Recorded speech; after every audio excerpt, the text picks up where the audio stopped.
Muy buenos días.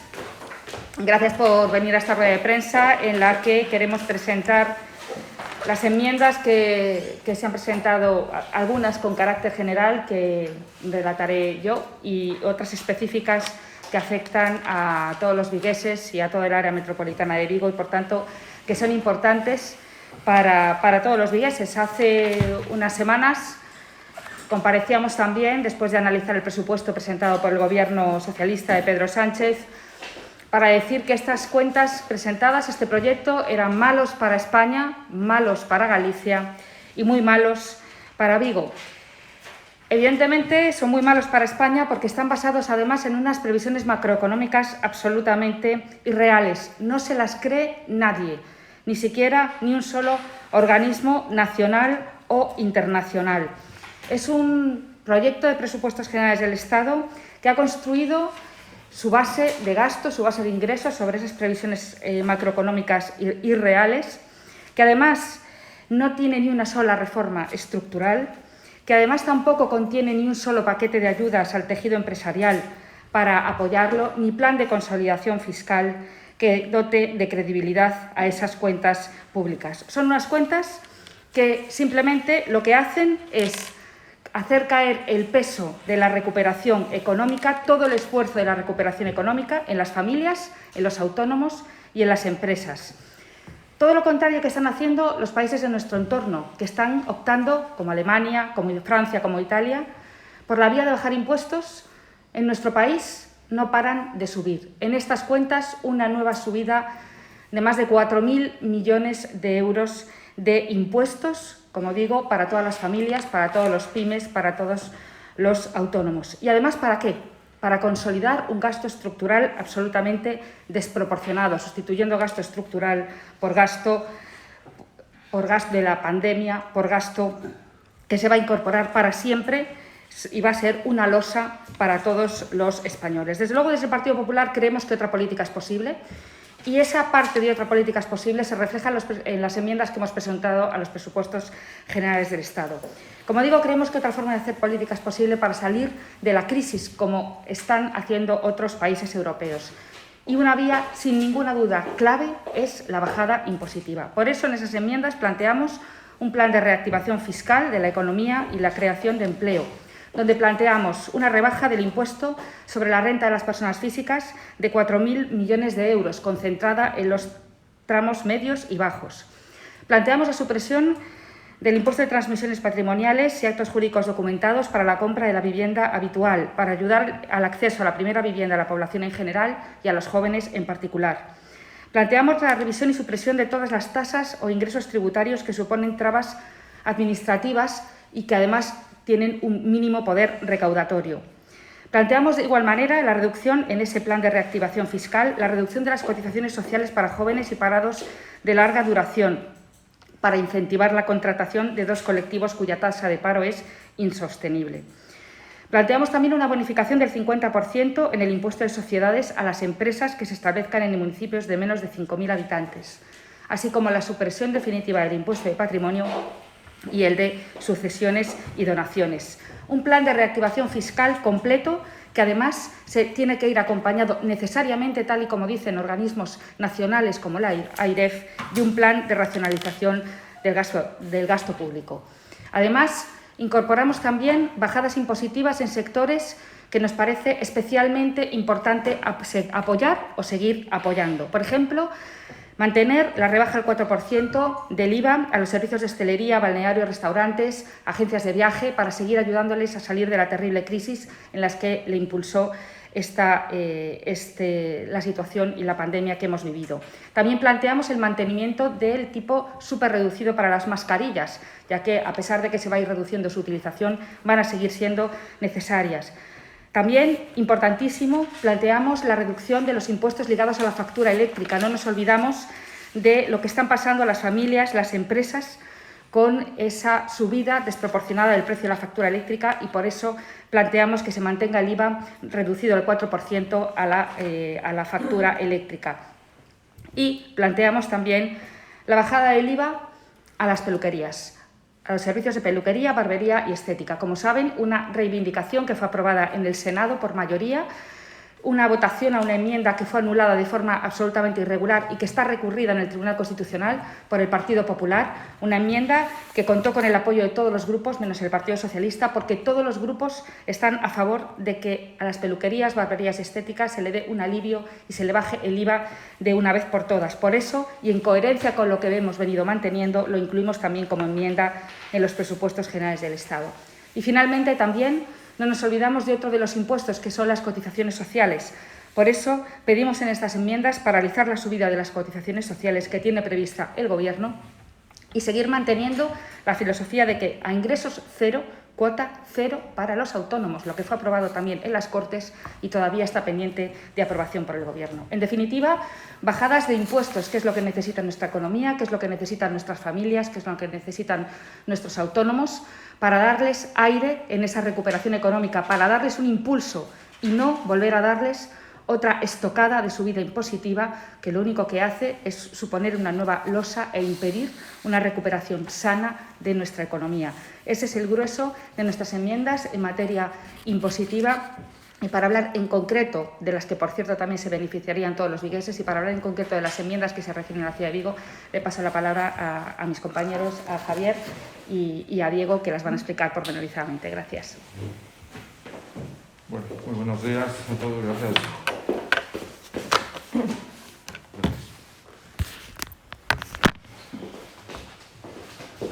Gracias por acompañarnos. Bueno, leyendo los presupuestos, podríamos decir que con este Gobierno y con el Gobierno municipal parecería que Vigo ha bajado los brazos. Parecía que Vigo ya no quiere pelear por su futuro. En Vigo nos hemos puesto las luces cortas, o alguien quiere que pongamos las luces cortas, y no tenemos, cada vez más, hemos perdido la perspectiva de lo que somos en nuestra ciudad y de lo que queremos ser. Nos quedamos con bromas, con gracietas, y hemos perdido el norte de la ciudad, y eso es lo que se ve, el norte en lo que queremos ser en la ciudad, y esto es lo que se demuestra en estos presupuestos. Hay como una jugada de despiste donde se nos adormece y la ciudad ha dejado de pelear por cosas que son críticas para su desarrollo futuro, y frente a una política vacía y vacua que no indica nada, nosotros hemos presentado unas enmiendas pensando siempre en el futuro de nuestra ciudad, en el futuro de lo que ha sido Vigo siempre y de lo que queremos que siga siendo siempre nuestra ciudad.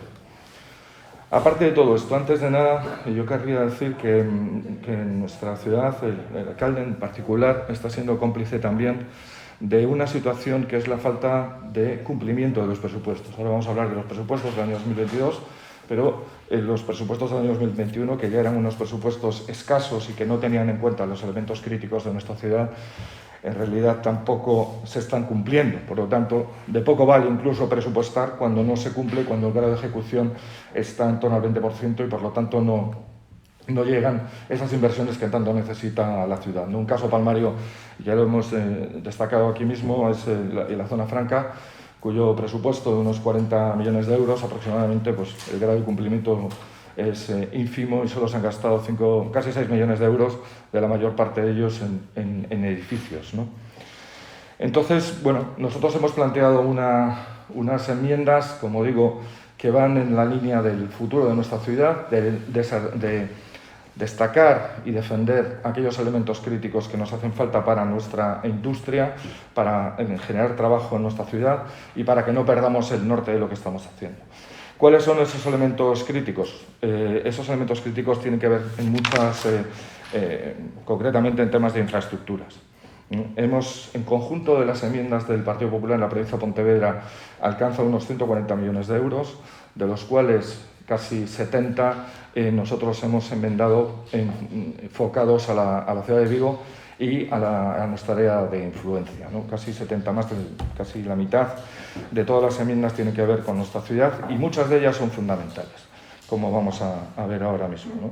La primera, digamos, una de las primeras enmiendas tiene que ver con la salida sur ferroviaria, ¿no? Que hemos enmendado para que se considere un elemento crítico para el desarrollo de la ciudad, un elemento de competitividad fundamental, un elemento que los puede enlazar con el norte de Portugal y hacernos centro y no esquina en el desarrollo industrial de toda esta área noroeste del país. Por lo tanto, hemos consignado unos 3 millones de euros en esta salida sur ferroviaria, que además se complementan con otra enmienda de 4 millones de euros que es necesario defender, porque además puede ser objeto de financiación comunitaria. Y ahora estamos hablando de los fondos, estos fondos de financiación europeos que tan necesarios son para nuestro desarrollo. Por lo tanto, Salida Sur es un elemento clave para, como todo el mundo está de acuerdo en esta ciudad, es un elemento clave y por lo tanto lo enmendamos en ese sentido.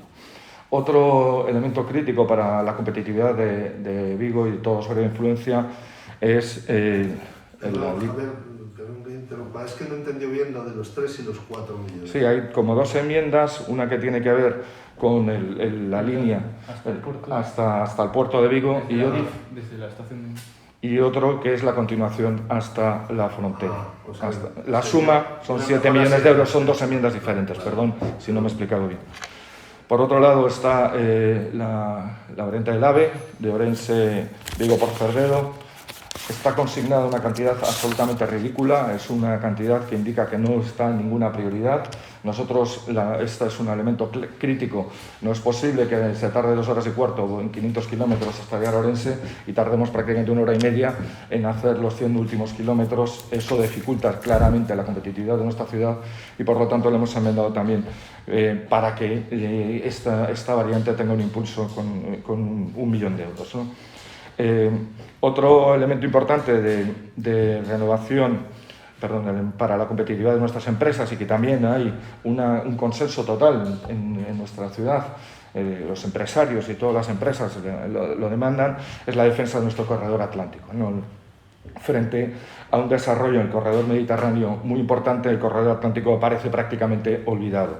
Y por eso planteamos una enmienda de renovación del corredor noroeste, para las mercancías, Vigo, Redondela, Guillara y Orense, y planteamos unos 12 millones de euros para impulsar ese corredor atlántico que tan importante es para nuestra ciudad.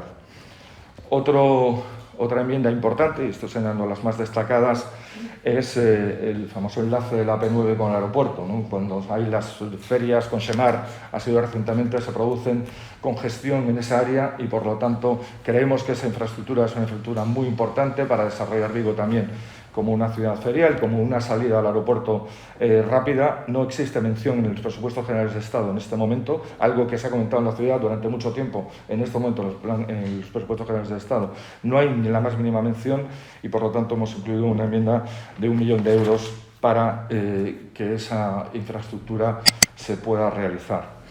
Por otra parte, otro elemento crítico para una ciudad industrial como es la nuestra es el centro logístico de transporte, que se contempla en los presupuestos generales de Estado 184.000 euros, como comprenderán, 184.000 euros para un espacio que sirviese para una flota de 500 camiones y con todos sus servicios es absolutamente ridículo y por lo tanto hemos enmendado para llegar hasta los 2 millones de euros. Y otro elemento crítico también, el polígono de Balaidos, la ampliación del polígono de Balaidos, a la cual hemos consignado 2 millones de euros en una enmienda, porque tampoco existe una cantidad suficiente. Y por último, no por ello es menos importante, la famosa subestación eléctrica de Balaidos, ¿no? Estamos en un momento fundamental también el desarrollo de la industria de automoción, un momento de cambio, un momento en que tenemos que facilitar la competitividad de nuestra principal industria aquí en la ciudad y esa subestación se queda completamente, no existe ninguna cantidad en los presupuestos generales de Estado y hemos puesto una cantidad de 1,5 millones de euros para que esta infraestructura de primera necesidad ya, porque es una infraestructura de primera necesidad, permita que nuestra planta de Citroën y todo lo que es la industria de automoción pueda ser competitiva. Bien, con todo esto, he sido tratar de ser lo más rápido posible, lo que pretendemos es que Vigo tenga futuro y no esté limitada por una visión cortoplacista y una visión de, como decía antes, de luces cortas. Vigo tiene que tener futuro y para que Vigo tenga futuro tiene que tener industria. La competitividad de nuestras empresas es fundamental. Tenemos que situarnos como un área central de un área muy importante, como un núcleo central de un área muy importante que incluye todo el norte de Portugal y toda la cornisa cantábrica, y no podemos quedarnos simplemente con bromas y chascarrillos que no nos llevan a ningún sitio y que a corto plazo probablemente sean más rentables desde el punto de vista electoral, pero a medio y largo plazo pueden comprometer el futuro de la propia ciudad. Y por último también es importante señalar que en los presupuestos generales de Estado Vigo no participa para nada en esos famosos fondos de recuperación. Por eso hemos puesto enmiendas que tengan que ver con esos fondos, porque esos fondos tienen que llegar a Vigo. Y tal como están planteados en este momento los presupuestos generales del Estado, ninguno de esos 140.000 millones de euros o de los 70.000 que se hablan a corto plazo, las cantidades que puedan invertirse en este momento van a llegar a la ciudad porque no hay ningún proyecto que incluya esos fondos. Por lo tanto, también que Vigo tuviera participación y sea considerada en los fondos europeos creemos que es especialmente importante, ¿no? Y por mi parte ha sido de una forma específica, pero también, sin querer entrar en todo el detalle, si después quieren alguna pregunta, pues les contestamos con mucho gusto. Le voy a pasar a Diego la palabra para que le explique algunas enmiendas adicionales.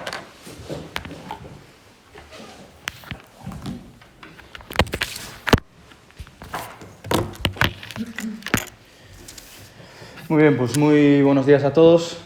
Gracias una vez más por asistir a esta rueda de prensa. En línea con lo que ya han dicho mis compañeros, los senadores Javier Guerra y Elena Muñoz, yo solo puedo, como diputado, pues, ratificar lo que ellos han encaminado, ¿no? Es decir, la absoluta inacción del gobierno del señor Sánchez lo que está es aislando a la ciudad de Vigo, aumentando el diferencial en negativo con respecto a otras grandes ciudades de España, con respecto a otras regiones en comparación con nuestra ciudad. 12 meses después, quien nos esté escuchando, pues probablemente le sonarán muchas de las enmiendas en materia de infraestructuras que son fundamentales para generar pues un criterio de competitividad, como decía Javier Guerra, para toda la ciudad y para toda la área metropolitana. Seguimos exactamente con las mismas demandas, con las mismas iniciativas, con las mismas deudas del Estado, del Gobierno central, con la ciudad de Vigo. Este año hemos presentado 25 proyectos, recordarán que el año pasado hemos presentado 20, siguen exactamente estando y hemos presentado, o nos hemos visto la obligación de volver a presentar las mismas 20 enmiendas, 20 proyectos claves para la ciudad, a las cuales este año hemos incorporado 5 nuevas. Un total de cerca de 60 millones de euros, concretamente 58.653.480 euros, incluyendo esas 5 nuevas enmiendas. El senador Guerra hizo referencia fundamentalmente a las infraestructuras en materia ferroviaria y en materia de generación de empleo. Yo les voy a hablar de las infraestructuras por carreteras, también por las infraestructuras pendientes a las enmiendas presentadas en materia de regeneración o de transición ecológica y también en materia de cultura. En materia de carreteras, pues lo que decía, ninguna actuación, decía con respecto a las principales viales que transcurren por la ciudad, que hacen o dan entrada o salida a la ciudad de Vigo, empezando por la P9. Recordarán ustedes que llevamos años exigiendo, en colaboración con las asociaciones vecinales de Teis, de Trasmañó, pues la creación de una apertura en la salida AP9, la salida AP9 a la altura de las Torres de Padín, que permita, en definitiva, pues limitar esas aglomeraciones y también conectar el tráfico a los dos barrios populosos de Teis y de Chapela, ¿no? De la misma forma que hemos venido exigiendo también la ampliación a la altura de la salida de Buenos Aires, pues de la AP9, ¿no? Esa zona y esos 2 o 3 kilómetros que habitualmente a las 8 de la mañana lo que observamos es que suele haber retenciones importantes, precisamente porque es una salida crucial para dos barrios, como decía, y para la entrada, una parte importante de la ciudad, que es la entrada norte de la ciudad de Vigo. Y por lo tanto vemos fundamental para la ciudad de Vigo y para los vecinos y vecinas que viven en toda esa zona que tengan esa capacidad de poder incorporarse a la ciudad o incorporarse a su puesto de trabajo en un tiempo razonable y no en lo que lo están haciendo a día de hoy. En esa misma zona también hemos recogido 2 enmiendas trascendentales para los vecinos, sobre todo del barrio de Teis, en este caso, y de La Guía, que es la ampliación de los caminos de Sorsa y Trapa, esos dos caminos que permiten conectar la zona norte y sur, o la zona alta y baja, en este caso el barrio de Teis y La Guía, y que en estos momentos, dada la anchura que tienen los pasos a nivel, pues son es incapaz de transcurrir o circular dos vehículos en dirección contraria. Por lo tanto, pues es natural que les permitamos a los vecinos poder conectarse entre las dos zonas del barrio, pues con naturalidad, ¿no? Hemos solicitado también la supresión definitiva del peaje de Rande, es decir, lo que el Gobierno prometió no es lo que ha cumplido, y por lo tanto lo que exigimos es las mismas condiciones para el peaje de Rande que lo que ha pasado o lo que se ha realizado o materializado con el corredor del Morrazo. Por otra parte, ha dicho el senador Guerra la conexión de la P9 con el IFEBI, por seguir con este vial. Ha explicado perfectamente las aglomeraciones y los problemas que surgen, especialmente las ferias internacionales, como la de Consemar, y las aglomeraciones que allí se suceden cuando hay este tipo de ferias, y además con la proximidad al aeropuerto. Y por último, en relación a la P9, las pantallas antirruido. Los vecinos siguen teniendo problemas y nos trasladan esos problemas para dormir, para tener un descanso y una salud mental propia de no tener esa calidad de sonora que tienen por tener un vial tan importante como es la P9 y con la circulación que allí se produce. En relación a la 52, la salida sur de la ciudad, recordarán ustedes que hemos presentado o hemos firmado un convenio con la Avenida Madrid, siendo la ministra Ana Pastor ministra de Fomento en el Gobierno de Rajoy en el año 2016, un convenio por cuantía de 3 millones de euros que sospechosamente hace dos presupuestos, es decir, el presupuesto actual y en el del año que viene ha desaparecido esa partida de los presupuestos. Ha dicho el alcalde de Vigo que era un convenio que ya estaba firmado y que por lo tanto no hacía falta que se vea reflejada la partida en los presupuestos. La verdad es que es una falsedad y lo cierto es que 5 años después no hay ni una sola máquina haciendo ninguna actuación, ninguna mejora de humanización para una de las principales fachadas que tiene la ciudad de Vigo, como es la entrada por la Avenida de Madrid. Hemos solicitado también la supresión del peaje Vigo-Tui. Creo que es de justicia que, igual que se hacen actuaciones para liberalizar de la carga por la salida norte de la ciudad, también se desarrolle esos mismos beneficios, en este caso de bonificación o supresión del peaje en la zona sur, de salida sur de la ciudad. Y por lo tanto, recordarán ustedes que llevamos también varios años exigiendo, en colaboración con nuestros concellos del área metropolitana, de Mos, de Porriño de Tui, exigiendo esa eliminación, esa supresión del peaje Vigo-Porriño-Tui. Por otra parte, se ha recogido en los presupuestos del Gobierno de España 100.000 euros para la adecuación de uno de los puntos negros y con mayor accidentalidad de toda la red de carreteras del Estado, que es en las famosas curvas de Mos. Es evidente que con 100.000 euros no se puede desarrollar una mejora sensible de las curvas y de tratar de reducir el grado de las curvas y, por lo tanto, la facilidad para el número de accidentes. Y, por lo tanto, nosotros hemos elegido una partida realista de cerca de 1 millón de euros para resolver de una vez por todas lo que durante años vemos en las páginas de sucesos de los diarios y los medios de comunicación locales, que es la alta tasa de accidentalidad que tenemos en ese punto.